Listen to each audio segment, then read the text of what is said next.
বাস্তু মতে প্রত্যেকটা দিকের এক একটা কালার রয়েছে। আমরা কিভাবে বাস্তুর নিয়ম অনুযায়ী প্রত্যেকটা দিকের কালার ঠিকঠাক মেনটেন করে আমরা বাস্তুটাকে ঠিক করতে পারি, বাস্তুর পজিটিভ এনার্জিটা আমাদের জীবনের লাইফে নিতে পারি, সেটা কিভাবে আজকে সেটা নিয়ে আলোচনা করব ছোট্ট করে।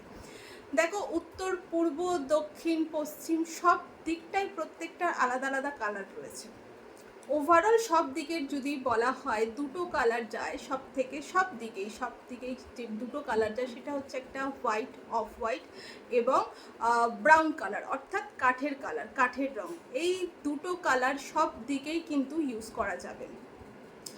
সেকেন্ড হচ্ছে উত্তর দিক যদি হয়, প্রপারলি উত্তর দিক যদি হয়, সেই দিকটার কালার হিসাবে সব থেকে বেস্ট নির্বাচন করা দরকার, সেটা হচ্ছে কি ব্লু, আকাশি, নীল,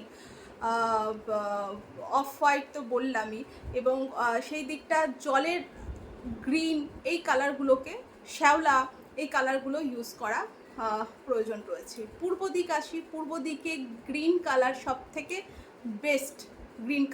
থেকে বেস্ট, যদি গ্রিন কালার হয় খুব ভালো হয়। গ্রিন কালারের পরিবর্তে আর কি কালার, ইয়েলো কালার আসছে, শ্যাওলা কালার আসছে, হলুদ কালার, হালকা হলুদ, ডিপ হলুদ, ব্রাউন কালার, এই কালারগুলো বা অফ হোয়াইট কালার, এগুলো পূর্ব দিকে আসছে। দক্ষিণ দিকে আমরা কি কালার ইউজ করি? দক্ষিণ দিক হচ্ছে তোমার অগ্নি, আগুন। এই অগ্নির জায়গার পজিশনের জন্য তোমাদেরকে রেড, লাল, অরেঞ্জ এই কালারগুলোকে ইউজ করতে হবে। এবার আসছি পশ্চিম দিকে কি কালারগুলো ইউজ করা যায়? পশ্চিম দিকে হচ্ছে তোমার কালার হচ্ছে কাঠের colour, brown colour, white colour, off white colour, এই কালারগুলোকে ইউজ করতে পারো, এবং শ্যাওলা কালার, এই কালারগুলোকে ইউজ করতে পারো পশ্চিম দিকে। ওভারঅল যদি বলা যায় যে অফ হোয়াইট কালারটা কিন্তু সব থেকে বেস্ট সব দিকের জন্য।